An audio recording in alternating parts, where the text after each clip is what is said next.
beautiful people, I pray that you guys are blessed and highly favored. It's Kanisha again, back to you guys, speaking on another video for my ladies.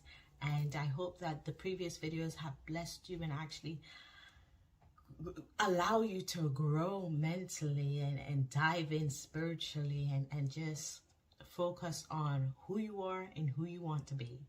Okay, and so today, as you can tell by the title, let's get personal. Okay, let's get personal. And I believe this is a topic that, if not taught or spoken about correctly, it falls on deaf ears. But when taught and spoken about gently, kindly, and respectfully, it is received better.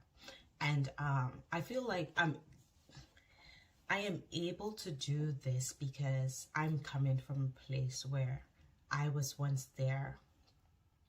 I am still trying to figure out who I am just wise, but I am in a better place and a more respectable place for myself, for my husband, and for my children, and for God, and for just the community of Black women who is not trying to be defined by our bodies alone. We know we look good. We know that God took his time with us and that it shows.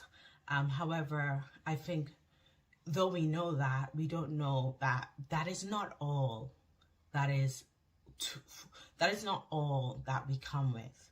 And so when we enhance that and bring that to the table, as in this is the first thing you're going to see about me, it sends a message that we are not trying to give off, right? So anyways, please just follow our page, follow our platform, subscribe to our YouTube channel, share, and comment if this message is blessing you. If you're watching this and you're like, God, my little sister need to watch this, or my little cousin need to watch it, share it to them, encourage them to get over here and to grow. And this is where God has me at right now. This is where I'm at right now. And I know that it's coming from a place where, because I've been there, I get it. Okay, now I'm talking about Justin. And let me give you a little background. I come from the Caribbean. I was raised in Batty Riders, okay? I was raised in Batty Riders. Like, I was raised in seductive clothing. Whether it was a choice, I'm not sure. But I remember just being young and just thinking, why is it that men always come to me for sex?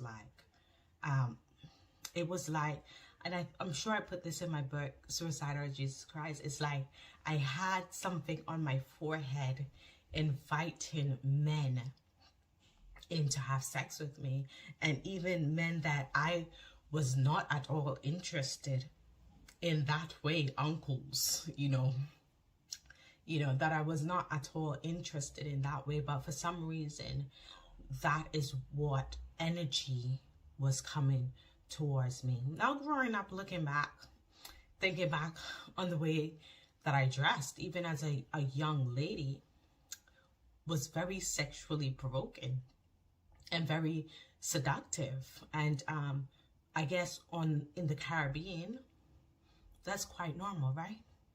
It's quite normal because the island's hot. We grew up on the seaside. We grew up in bathing suits, in shorts, in crop tops. These are the things that we are used to wearing.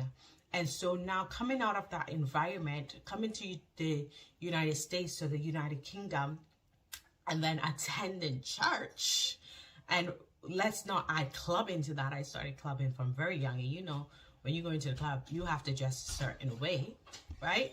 So, going to the club, you have to look a certain way, present a certain way. You're not going to go covered up, are you, right?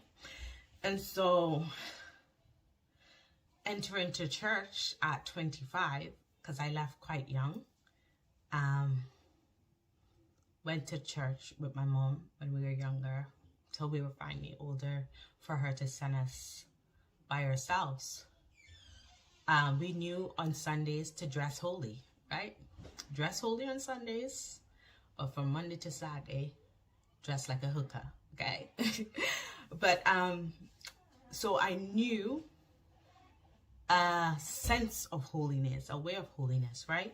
But that was not my normal way of dressing. That was my church way of dressing. But anyways, getting older now, got married. My husband will point out certain things. I'll be like, you found me this way though. You found me this way, okay? Don't try and now change me because I'm your wife. This is how you found me. This is what you're going to get, right? No, there's a difference between single and married, and I didn't get that, and I didn't understand it. And I feel like this should have been a conversation we had before you married me, right? But anyways, it took some time for me to really understand. You know when someone's telling you to do something, but not giving you the in-depths of why they're telling you to do something. I feel for people like me who are goats and stubborn, you gotta approach me differently.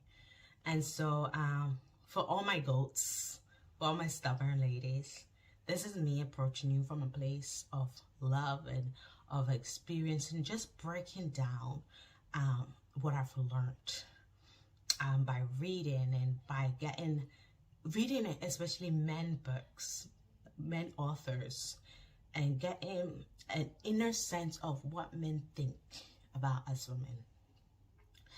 And hopefully this will help you. Now, going into the church, it was a whole nother thing. Again, people telling me how I'm dressing is not appropriate, even though in my head I'm like, you don't even know. Like, I've come a long way. Like, this is covered for me. This is covered. This mini skirt is covered for me, trust me. Okay, I used to walk around in batty riders, okay? So when they were coming for me, you know, and telling me, oh, God is not pleased and this and that, I just could not get it. I couldn't comprehend, okay? Like, their approach was going over my head, okay? And so hoping that I've gotten it right, at least, even it's a little bit right, so that I am able to speak to my goats and let you understand exactly what people are saying when they're saying, you know, dress properly, okay? Now, especially as Christians, as those who consider themselves as godly and holy women, young ladies, I feel like breaking it down and getting into the depths of what people are saying is more important than just saying, oh, dress appropriately. What does that even mean? Because for me, coming from the Caribbean, dress appropriately mean don't wear batty riders and don't wear crop tops, okay? And so if you see me looking down, I have some notes here. And hopefully, I hope this helps. So one of the things that what we are doing unknowingly, and some probably knowingly, is we are promoting our bodies sexually. Especially if we're going to a church event and we're wearing something that is considered club wear, is inappropriate. Now, some people dress differently on Sundays, which is something I was brought up doing. But to say, if you are a child of God, you can't dress one way on Sunday and then dress another way throughout the week. You are a child of God every day or just on Sundays. You got to make that decision. Okay? And that was a decision that I had to come to. It was very difficult for me to transition from the worldly way of dressing into an appropriate and godly and wife and self-respecting way of dressing. I think is something I still even struggle with, because some of my clothing are still worldly I have to find a way to make it holy. Okay, and so I will do things like where there's a dress where there's too much breast, I will wear, you know, like a crop top or a no shoulder bra under it or top under there that covers me. And so it's finding something you like and then making it appropriate as well, because as you know, it's not easy to find something for us these days on the most popular websites. Okay, so how you dress is what you are promoting about yourself. Okay, and I'm gonna go into this more about husbands as right, like how you present yourself to your husband. Yeah, so some of us, we are consciously doing it. Some of us are unconsciously doing it. We're unaware. We were raised to do this. We were raised to be sexual and provocative. Okay, and so we are taught to use our bodies to be sexually successful and not intellectually successful. And I know that you also are aware of very intellectual, very smart women who dress very revealing. And so intellect doesn't mean that you know better when it comes to dress code and self-respecting outfits, right? So intellect, when I say intellectual, I'm talking about those who know better, okay? And so when you present yourself to a man, now men are very visual. We know this from the Bible. They were created by dust, okay? It says God used the dirt to create them. He used something physical, something tangible, something that can be touched, where woman came from his rib. Now, if we use this in a hypothetical way and we look at it, woman was made from an inner place, and that's why words is more powerful to us than outer stuff. So say, for example, they can be a very unattractive man, but his words are so soothing to our souls that we will prefer date this unattractive man than someone else. Okay, and that's why you see beautiful women with men and you be like, how is that even possible, right? Okay, so and when you present yourself to a man in any setting, church, business, however you present yourself, because men are visual people, right? They say first impression is everything. And so you might be presenting yourself in a very sexual way, and that is not your intention. But because they are visual beings, that is the message that they're getting. And so instead of them, you know, being interested in you, looking into your eyes, listening to what you're saying, by the time you're finished speaking, they've not heard anything, because they are memorizing and in a trance because of how beautiful your body is, right? And so they're not listening to you. They're not paying attention to you. They're paying attention to what they can get from you sexually because of how you presented yourself to them, right? And as I said, you might not be doing this consciously. Some women are, not all. And so you are exposing yourself and you're getting the attention that you may want or the attention that you may not want, right? And so when I spoke about earlier, when I was younger and I kept getting men wanted to have sex with me even when I was not interested in that, it was clearly because of how I was dressing, and I absolutely had no clue. And now as a young woman, I'm trying to find somebody to settle down with. I'm dressing very revealing, and I'm wondering, why am I only attracting men that want my body and nothing else? Well, it's because of how I presented myself. Okay, yeah. And so where is this stemming from? This is stemming from us, how we are raised, right? Most of us come from fatherless homes. Most of us come from homes with single mothers or mothers who were also portraying this just sense, and on top of that, portraying this sexual behavior.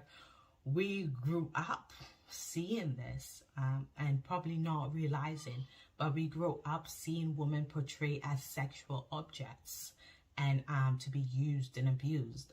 That's what we've seen, right? And so we have been conditioned to believe that this is all that we are, you know, this is all that we are. And if we are a deeper person, but we dress carnal, we dress fleshly, people who don't know us is going to see us as fleshly, like just surface level people, right? And so, you know, Christians especially, you know, how we dress as Christians should, you know, reflect who we are. Like, someone shouldn't have to ask me if I'm a Christian. If I'm dressed up, I should be able to evangelize no matter where I go, no matter what event I'm dressing to go to. I should be able to evangelize for Jesus Christ, because when I'm dressing up, I am representing God, right? But many Christians, we don't know better. I think because we are not taught better, we're more judged and taught down to and taught to act than taught, right? And I feel like that is why it took me so long to click, right? I didn't click in the church. I didn't get it in the church. I clicked in my house, as always. God ministering to me and using other people to kind of give me understanding. And it was a book that I read from R.C. Blakes Jr. that really gave me a better insight of what they meant by how I dress. Okay? And so how you dress is supposed to be consistent, not just on Sundays, if you even dress properly on Sundays, but also it reflects how you are seen. Do you have self-respect? And I said it in a few videos, like, some people can look at you and tell if you respect yourself, and one way that someone can tell if you have self-respect is how you dress, right? And so, for example, I worked as a TA and teaching assistant, and I can never imagine myself going to school dressing sexually or you know, just dressing provocative. I just cannot see myself going to school like that. And so why would I then pick myself up and go to church like that? Why didn't I clock earlier that, oh, you know, professionally should be a moral and a normal thing, that however we dress, if we want to be taken as a professional, we are going to dress as a professional.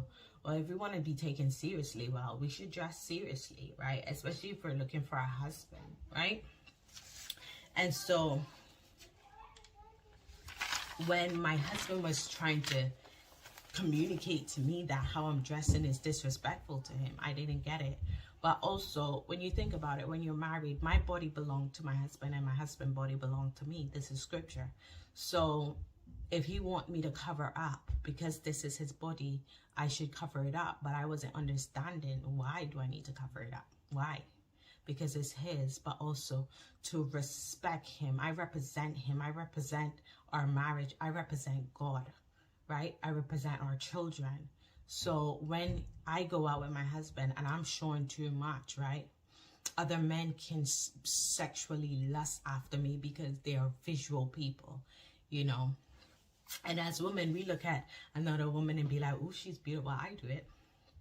Look at another woman. Oh, she's beautiful. Wow, she's shaped lovely, right? I'm admiring her as a woman. Nothing sexual, but for men, where do their mind go? You know, where, and you got to take this into account if you have friends, right? Married friends, friends in relationship, right? Out of respect for your friends, how you dress around their other half is going to be respectable. Now, these are things that I'm just learning. Yeah, so I was that girl who would go around any one of my friends, just dress how I want to dress, not considering that she has a partner. he's a visual person, and I might do something to him, not intentionally, but because he's a visual being, right? And I'm not taking on saying, oh, it's my fault, because he's a man, right? He needs to take responsibility for his behavior and his thoughts. But also, you got to think, I am adding to the fire, right? I'm adding to it. Okay, so when we go around a man, we either going to provoke him sexually, or we're going to provoke him intellectually, depending on what he first sees.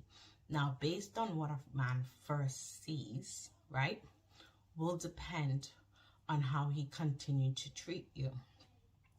And so if he continued to try and get sex from you because he doesn't know you, and you might not even be that type of person, but that's what you're giving off by the way that you're dressing. You're giving off sexual appeal. And so he's thinking that, oh, you're one of those girls, right, that I can come and just get something from because that's how you dress. Be careful of what message we're sending, because this is the message we're sending not only to men, but this is the message we're sending to the world, right? And if we are representing God, right, if we're a representation of God, right, we have to represent him well. And God said we are holy and sanctified, right? So every time we dress, do we represent holiness and sanctification? Do we represent that we are set apart? Do we represent that we are different? And when I look back, no, I didn't. I did not all the time represent that, you know, because I didn't know better. I didn't know that every time I step out this house, I should be able to evangelize in whatever I'm wearing. And I know that there's many times that I've stepped out my house that I could not have evangelized in what I was wearing, because what I was wearing was not honoring and respectable unto God. And so, is what you wearing honoring God? Is it respectable to God? Is it honoring your husband if you're married? Is it respectable to your in-laws, your parents? You know what I mean? Can you represent your family in what you're wearing in any situation?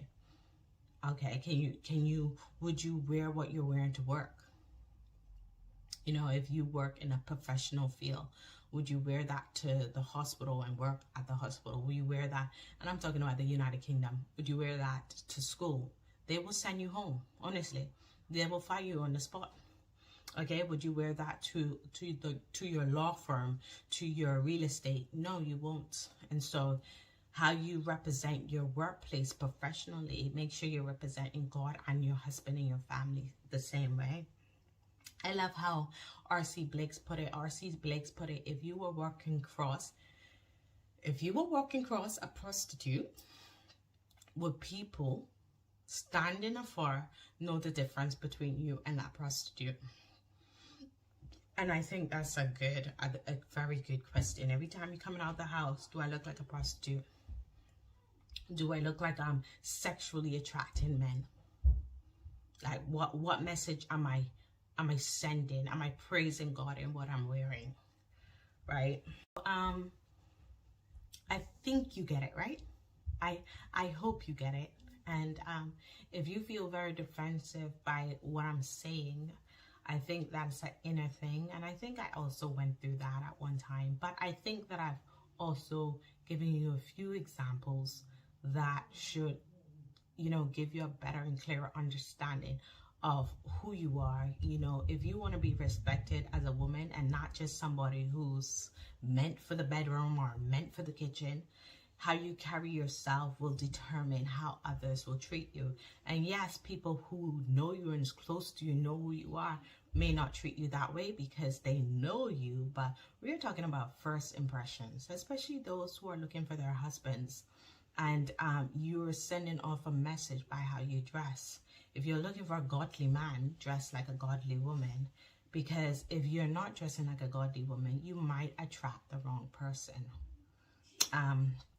So I hope that this video helped you to get a better understanding of what people are saying when they say dress better in the church. But I don't think it's just meant for church. I think it's meant for every day.